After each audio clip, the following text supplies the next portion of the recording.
Hello my dear lovelies, कैसे हैं आप सब लोग। वेलकम बैक टू ई विद्यार्थी। मैं हूं आकांक्षा, आपकी साइंस टीचर, और हम क्या कर रहे थे, क्लास 6 का चैप्टर नंबर 11 जो कि क्या है, नेचर के खजाने। हमने तरह तरह के नेचर के जो खजाने हैं जो हमें नेचर ने गिफ्ट किए हुए हैं उनके बारे में काफ़ी ज़्यादा डिटेल जो है आप पढ़ ली, सीख ली, समझ ली। अब हमें पता चल गया कि क्या क्या चीज़ें हैं जो हमारे लिए बहुत ज़्यादा ज़रूरी है और कैसे हमें अपने इन्वायरमेंट को बचा के रखना है, यानी उन चीज़ों को सेव करके रखना है ना। चलिए आइए अब स्टार्ट करते हैं इसी चैप्टर के क्वेश्चन आंसर्स। ठीक है, सो भाई आप ही की बुक क्यूरियोसिटी के एनसीईआरटी वाले क्वेश्चन आंसर्स है। क्वेश्चन नंबर 1 क्या है, फिगर शोज आइटम। यहाँ पर आपको एक पिक्चर दी हुई है आइटम्स की। ठीक है, यहाँ जंबल वर्ड दिए हुए। जंबल वर्ड करने में मुझे तो बड़ा मजा आता है, बचपन से ही आप लोगों को भी आता होगा। ठीक है, तो ये जो पिक्चर्स हैं ये इन्हीं वर्ड्स से रिलेटेबल है, मतलब ये जो वर्ड है ये इन्हीं में से एक कुछ होने वाला है। तो हमें गैस करना है इन जंबल वर्ड को, क्या करना है, हमें अलाइन करना है, इन्हें सही तरीके से लिखना है कि भाई ये क्या चीज़ कह रहे हैं। उसके बाद हमें इसको कर देना है मैच, और फिर हमें क्या करना है, फिर हमें ये करना है right these name of the resources, classify these resources. फिर हमें इनको क्लासिफाई करना है, मतलब बताना है कि इनमें से कौन से रिसोर्सेज रिन्यूएबल रिसोर्सेज हैं जो रीन्यू हो सकते हैं, यानी रिप्लेनिश, रिस्टोर हो सकते हैं, दोबारा बन सकते हैं कुछ कम पीरियड ऑफ टाइम में, और कौन से हैं जो दोबारा नहीं बन सकते हैं, खत्म तो मतलब खत्म, या फिर बहुत मिलियंस ऑफ ईयर्स लगेंगे बनने के लिए। ठीक है, रिन्यूएबल और नॉन रिन्यूएबल रिसोर्सेज का जो डिफरेंस है वो तो मैं बता ही चुकी थी, अभी भी वैसे मैंने इन शॉर्ट बता दिया। आई होप आपको समझ आ गया होगा। चलिए स्टार्ट करते हैं इनको वापस से देखना कि भैया ये जंबल वर्ड जो हैं अब इनके सही स्पेलिंग्स जो हैं क्या है, इनको शफल करते हैं। तो भाई सबसे पहले देखो यहाँ क्या क्या दिया है, यहाँ दिया है वाटर, यहाँ दिया है विंड, यहाँ पर दिया है फॉरेस्ट और दिया है रॉक। तो सबसे पहले मुझे ये रॉक नजर आ रहा है, ROCK। ठीक है, उसके बाद ये देखो REFOST, ये क्या है, फॉरेस्ट है। ठीक है, ये हो गया फॉरेस्ट। फिर क्या है यहाँ पर, ये हो गया देखो जी विंड। ठीक है, इसके बाद नेक्स्ट यहाँ पर ये आ जाता है वाटर, यानी कि पानी। अब इसमें से रिन्यूएबल नॉन रिन्यूएबल कौन से हैं, मैंने तो अपने हिसाब से टेबल बना दिया, आप भी इसी तरह से टेबल को बना सकते हैं, प्रिपेयर करें, रेडी करें। तो भैया यहाँ इसको सीधा करके हमने रॉक लिख दिया, फॉरेस्ट लिख दिया, विंड लिख दिया, वाटर लिख दिया और सबको मैच भी कर दिया। उसके बाद रिसोर्सेज की बात करें तो ये कौन कौन से रिसोर्सेज हैं, यानी कि किस किस कैटेगरी में ये आते हैं। रॉक क्या है, एक तरीके का मिनरल है। फॉरेस्ट यानी मिनरल से ही रॉक बने हुए थे। फॉरेस्ट क्या है, फॉरेस्ट तो फॉरेस्ट है ऑलरेडी, फॉरेस्ट एक नेचुरल रिसोर्सेज है खुद में। विंड जो है वो एटमॉस्फेयर में मिलती है। ठीक है, और वाटर क्या है, कहाँ मिलेगा हमें, रिवर से मिलेगा, पॉन्ड से मिलेगी। सारी चीजें हमें मतलब कहाँ कहाँ से मिल रही है, मिनरल से मिनरल्स जो है it's a part of rock. Rock basically बना हुआ होता है मिनरल्स का। ठीक है, फॉरेस्ट तो भाई फॉरेस्ट में ही मिलेगा, और यहाँ पर एटमॉस्फेयर में होती है विंड, और रिवर और पॉन्ड से मिलेगा पानी। फिर इसी के साथ इसमें से रिन्यूएबल क्या क्या है और नॉन रिन्यूएबल क्या क्या है, सारे ही रिन्यूएबल है। फॉरेस्ट को भी हम दोबारा से कम टाइम में डेवलप कर सकते हैं, रिन्यू कर सकते हैं। विंड भी रिन्यूएबल है, वाटर भी रिन्यूएबल है, रिप्लेनिश है, रिस्टोरेबल है।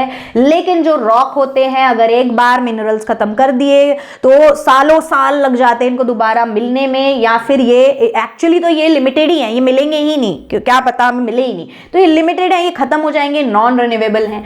ठीक है, इसी के साथ आगे बढ़ जाते हैं अगले क्वेश्चन की तरफ, सेकंड क्वेश्चन। उससे पहले भाई आपने करना क्या है, जब आपको और भी ज्यादा दिक्कत समस्या परेशानी आ जाए पढ़ने में, तो भाई अड़चन आ जाए तो हटा देना है। कैसे, आपने जाना है नीचे दिए गए डिस्क्रिप्शन बॉक्स में लिंक पर क्लिक करना है, www.evidyarthi.in। ये वेबसाइट है, नहीं मिलता है तो आप खुद डाल सकते हैं, और फ्री में डाउनलोड कर लेना है। एमसीक्यू की खुद ब खुद प्रैक्टिस करनी है, प्रीवियस ईयर क्वेश्चन पेपर की प्रैक्टिस करनी है, पेपर करीब है तो भैया तैयारी जोरों शोरों से हो जानी चाहिए। इसी के साथ चलिए आगे बढ़ जाते हैं क्वेश्चन नंबर 2 की तरफ।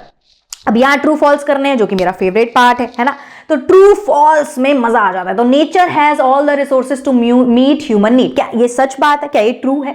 ठीक है, कि नेचर के पास सारे रिसोर्सेज जो भी हैं वो हमारी जो नीड्स है उसको पूरा कर रहे हैं। वैसे तो अगर पॉपुलेशन जहां पहले कम थी तब तो कर रहे थे, क्योंकि अब हमें कंफर्टेबल लाइफ चाहिए, हम रिसोर्सेज का और ज्यादा यूज करे जा रहे हैं, और वो हमें कम ही पड़ रही है, पूरी नहीं पड़ रही है, क्योंकि हम खत्म होने वाली हैं बहुत सी चीजें। तो ये एक तरह से हो गया G false. Machines are a resource found in nature, क्या मशीन एक ऐसा रिसोर्स है जो नेचर ने हमें दिया? जी नहीं, वो तो हमने खुद बनाया है, ह्यूमन मेड है। Natural gas is a non renewable resource. क्या नेचुरल गैस एक नॉन रिन्यूएबल रिसोर्स है? बिल्कुल, ये एक तरीके का फॉसिल फ्यूल है और एक दिन ये लिमिटेड, एक दिन ये खत्म हो जाएगा अगर हम इसको लगातार इस्तेमाल करते चले गए। Air is a renewable resource, तो ये बिल्कुल सही जवाब है। एयर तो रिन्यूएबल है, रिन्यू करी जा सकती है इजीली। अब फिल इन द ब्लैंक्स करने हमें, और वो भी चूज करके ऑप्शन में। ये तो मतलब सोने पे सुहागा हो गया भैया, यही जवाब है इन्हीं में से। तो a fuel that is commonly used in two wheelers like scooters और बाइक, ज्यादातर कौन सा फ्यूल आपने सुना है? क्या केरोसिन डाल देते हैं? पेट्रोल, डीजल, सीएनजी, क्या डालते हैं भैया? पेट्रोल ज्यादातर आपने सुना होगा। ठीक है, पेट्रोल से चलते हैं स्कूटर्स और बाइक्स मोस्टली। ठीक है, इसके बाद आगे बढ़ जाते हैं। An example of a renewable resource is, इसमें से रिन्यूएबल रिसोर्स क्या है? तो इसमें से भैया है पानी। पानी, वाटर इज अ रिन्यूएबल। कोल तो अनलिमिटेड है ही नहीं, लिमिटेड बचा हुआ है। नेचुरल गैस भी वही, पेट्रोल भी वही, सारे फॉसिल फ्यूल है और सभी लिमिटेड है। सिर्फ पानी है जो रिप्लेनिश, रिन्यू, रिस्टोर हो जाएगा। ठीक है, इसके बाद आगे क्वेश्चन नंबर 4 पे बढ़ जाते हैं। तो भाई classify the following as renewable और नॉन रिन्यूएबल रिसोर्सेज। इसमें से हमें डिवाइड कर देना है कि रिन्यूएबल कौन सा है, नॉन रिन्यूएबल कौन सा है। तो भैया एक ही है इसमें जो रिन्यूएबल है, जो है फॉरेस्ट, जो कम पीरियड ऑफ टाइम में, कम समय में, मतलब दोबारा से रिस्टोर हम कर सकते हैं, फॉरेस्ट को दोबारा बना सकते हैं। लेकिन कोल, नेचुरल गैस, मिनरल, फिर से वही बात आ गई कि ये अगर एक बार चले गए तो भैया दोबारा नहीं मिलने वाले हैं। ठीक है, इसके साथ क्वेश्चन नंबर 5। अब ये क्या है? Why do we say that petroleum is a non renewable resources. हम ये क्यों कहते हैं कि पेट्रोलियम एक नॉन रिन्यूएबल रिसोर्सेज है? तो पेट्रोलियम को नॉन रिन्यूएबल रिसोर्सेज इसलिए कहते हैं क्योंकि it takes millions of years to form. पहली चीज तो ये है कि भैया पेट्रोलियम को रिन्यू होने के लिए मिलियंस ऑफ ईयर्स लगते हैं कि नहीं लगते? सालों साल लग जाते हैं। From the remains of ancient organism, जो पुराने जमाने, पिछड़े जेनरेशंस में से, मतलब मरे हुए या बचे कुचे ऑर्गेनिजम्स का जो भी उनके पास, मतलब डेड बॉडी और चीजें जो भी होंगी बचा कुचा, उससे सालों साल जो है वो पेट्रोलियम में कन्वर्ट होगा। And once it is extracted, और एक बार हमने वो पेट्रोलियम पूरा खत्म करके निकाल दिया, यूज कर लिया, तो इसको रिप्लेनिश हम नहीं कर सकते पूरी अपनी लाइफ टाइम में भी। हम तो मर के चले जाएंगे, तब तक भी ये रिप्लेनिश नहीं हो पाएगा। समझ रहे हैं? तो ये इसका सही जवाब हो गया। अब 6 क्वेश्चन क्या है? It is difficult to regrow forest, justify this statement. ये डिफिकल्ट तो है, देखो फॉरेस्ट को दोबारा ग्रो करना आसान बात नहीं है। एक पेड़ लगाना, 2 पेड़ लगाना, पेड़ पौधे प्लांट छोटे छोटे लगाना अलग बात है, लेकिन एक पूरे बड़े जंगल को, घने जंगल को रीग्रो करना थोड़ा टफ है, लेकिन ऐसा नहीं है कि इम्पॉसिबल है। तो स्टेटमेंट कैसे हम जस्टिफाई करेंगे? Forest takes a long time to regenerate. Forest को काफी टाइम लगता है रीजनरेट होने के लिए, क्योंकि जो पेड़ होते हैं वो तो भैया धीरे धीरे ग्रो करते हैं, जैसे हम भी धीरे धीरे ग्रो करते हैं, पेड़ भी धीरे धीरे ग्रो करते हैं। And the complex ecosystem they support including, और उन्हें एक बढ़िया सा कॉम्प्लेक्स इकोसिस्टम भी चाहिए, सॉइल चाहिए, एनिमल चाहिए, प्लांट्स चाहिए, आर डिफिकल्ट टू रिस्टोर। और ये सारी ही चीजें बहुत डिफिकल्ट है एक जगह पे दोबारा एकजुट होकर लेकर आना और इसको रिस्टोर करना। अगर एक बार ये सब डिस्टर्ब हो जाए, डिसबैलेंस हो जाए तो लार्ज स्केल की डिफॉरेस्टेशन हो जा रही है, मतलब बड़े बड़े फॉरेस्ट को काट दिया जा रहा है, हटा दिया जा रहा है बड़ी बड़ी लैंड पे से, जिसकी वजह से हमारी पूरी बायोडाइवर्सिटी इफेक्ट हो रही है और हमारी सॉइल की क्वालिटी भी खराब होती चली जा रही है। जब सॉइल की क्वालिटी ही अच्छी नहीं होगी तो उस सॉइल में दोबारा से पेड़ पौधे उग कैसे पाएंगे? मुश्किल हो जाएगी, है कि नहीं?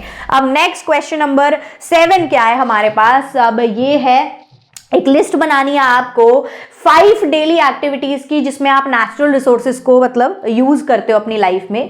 Suggest veg by which you can reduce there use, और कुछ ऐसे तरीके भी बताने हैं जिससे आप उसको कम से कम इस्तेमाल करो नेचुरल रिसोर्सेज को। ठीक है, मतलब ऑल्टरनेट बताने कि उसकी जगह क्या इस्तेमाल कर सकते हैं या कैसे उसको कम कर सकते हैं। तो डेली एक्टिविटी सबसे पहले तो भैया हम खाना बनाएंगे, हम पानी पिएंगे, हम पेपर का इस्तेमाल करेंगे, हम इलेक्ट्रिसिटी यूज करेंगे, हम गाड़ी चलाएंगे। ठीक है, ये बड़ी ही बेसिक चीजें जो आमतौर पर सभी लोग रोज की लाइफ में करते हैं। अब खाना बनाने के लिए नेचुरल गैस का इस्तेमाल किया जाता है, भैया सबके घर में गैस सिलेंडर है, एलपीजी है। ठीक है, तो उसकी जगह सोलर कुकर्स यूज कर सकते हैं। सोलर कुकर्स क्या होते हैं? जो भैया सोलर से यानी कि सोलर एनर्जी से चलते हैं, सनलाइट से चलते हैं। लेकिन एक इसमें डिसएडवांटेज, ड्रॉबैक है कि जब सनलाइट नहीं होंगी, अंधेरा होगा, तब कैसे बना पाएंगे खाना, है ना? ये थोड़ी सी मुश्किल वाली बात है। तो बट हाँ, सोलर कुकर से फिर भी हम कुकिंग कर सकते हैं, तो इसको इस्तेमाल करना चाहिए कुकिंग के लिए। ठीक है, कैसे ये दिखते हैं अभी एक पिक्चर आएगी अगले वाले एक क्वेश्चन में, तब आपको दिखाई दे जाएगा और आप थोड़ा समझोगे। फिर ड्रिंकिंग वाटर, अब यहाँ पर पीने का पानी है, इसके लिए हमको पानी चाहिए, नेचुरल रिसोर्स। तो use a water efficient faucet, मतलब हमें ऐसा कुछ यूज करना चाहिए नहाने धोने के लिए या पीने के लिए भी जिसमें पानी ज्यादा वेस्ट ना हो, है ना। लिमिटेड जितना आपको पीना है उतना आपने ले लेना है, वेस्ट नहीं करना है, फेंक नहीं देना बचा हुआ पानी बॉटल से, ऐसा कुछ नहीं करना है। इसके बाद यूजिंग पेपर, पेपर का इस्तेमाल जो है कम से कम करें, क्योंकि भैया पेपर कहाँ से आ रहे हैं, पेड़ों से आ रहे हैं, पेड़ काट के बन रहे हैं, फॉरेस्ट से आ रहे हैं। तो यूज करें डिजिटल डॉक्यूमेंट, मतलब फोन में जो डॉक्यूमेंटेशन वाला वर्क होता है कि फोन में जी चीजें हमने जो स्टोर करके रख ली हैं, तो इससे क्या होगा, पेपर का इस्तेमाल कम से कम होगा। अब अगला क्या है, यूजिंग इलेक्ट्रिसिटी। इलेक्ट्रिसिटी जो है हमें पता है जनरेट होती है कोल और नेचुरल गैस से, उसकी जगह हमारे पास उपाय आ गए हैं ऑलरेडी कि हम एनर्जी एफिशिएंट वाले अप्लायंसेस यूज करें। आजकल ऐसे वाले अप्लायंसेस आ गए हैं, जो लाइट्स हैं वो भी ऐसे आ गई हैं, पुराने बल्ब को छोड़ के अभी नई नई ट्यूबलाइट्स आ गई हैं जो कि कम बिजली खाती है। तो ऐसे प्रोडक्ट्स हमें घर में जो है इस्तेमाल करने हैं, यूज करने हैं। ठीक है, और क्योंकि ये कोल नेचुरल गैस से बन रहा है, इसकी जगह पे और भी हमारे पास चीज है, पानी से भी इलेक्ट्रिसिटी बन रही है, विंड से भी बन रही है ना। अब नेक्स्ट क्या है, यूजिंग अ कार। कार में क्योंकि पेट्रोलियम का इस्तेमाल होता है, तो इसलिए ज्यादा से ज्यादा क्या करें, आप पब्लिक ट्रांसपोर्ट या साइकिल्स वगैरह का, छोटे डिस्टेंस पे साइकिल लेकर चले जाएं और अदरवाइज पब्लिक ट्रांसपोर्ट का ज्यादा से ज्यादा यूज करें। कार सिर्फ इमरजेंसीज वगैरह में निकाल लें, कभी कभी यूज करें जब बहुत ज्यादा मजबूरी है भाई, समझ रहे हैं। अब नेक्स्ट क्वेश्चन नंबर 8 क्या है, list 4 activities that are possible due to presence of air. 4 ऐसी एक्टिविटी बतानी है जो भैया जहां पर एयर तो चाहिए ही चाहिए, हवा चाहिए हमको। तो मैं ये 4 बता देती हूँ, आप कोई और 4 भी लिख सकते हैं। तो 4 एक्टिविटीज जो भाई मुझे पता है वो क्या है, सबसे पहली सबके माइंड में आनी चाहिए, सांस लेना इंपॉर्टेंट है, ब्रीदिंग रेस्पिरेशन का प्रोसेस। विदाउट एयर पॉसिबल ही नहीं है, ऑक्सीजन लेंगे ही नहीं, कार्बन डाइऑक्साइड निकालेंगे नहीं तो जिएंगे कैसे, है कि नहीं। बिना ब्रीदिंग हम कुछ मिनट भी नहीं जी सकते, फटाफट 1 मिनट लगेगा, 1.5-2 मिनट लगेगा हद से हद, उसके बाद बंदा डेड। ठीक है, तो नेक्स्ट सेकंड चीज क्या है, फ्लाइंग काइट्स और पेपर प्लेन। जब भी हम पतंग उड़ाते हैं, हवा का रुख ही नहीं, हवा ही नहीं चल रही तो पतंग उड़ ही नहीं पाती, नीचे गिर जाती है बार आ के, यानी कि तब हमें क्या चाहिए, हवा चाहिए। पेपर प्लेन उड़ाने के लिए हवा चाहिए। ठीक है, अब नेक्स्ट है विंड एनर्जी जनरेशन। अगर हमें विंड एनर्जी मतलब बेसिकली हमें कुछ भी विंड एनर्जी को यूज करके जनरेट करना है, चाहे तो इलेक्ट्रिसिटी, तो उसके लिए हमें हवा चाहिए, है कि नहीं। आग भी तभी लगती है जब प्रेजेंस ऑफ ऑक्सीजन होती है, यानी जब एयर होती है। एयर नहीं होगी तो कुछ कहीं पे भी आग नहीं लगी। वैक्यूम में कभी भी आग नहीं लगती है, जहां एयर नहीं होती वहां आग नहीं लगती। आग को लगने के लिए ऑक्सीजन की जरूरत होती है। बेसिकली ऑक्सीजन किस में होती है, एयर में होती है, तो यानी बिना एयर के कुछ भी बर्न नहीं हो पाएगा।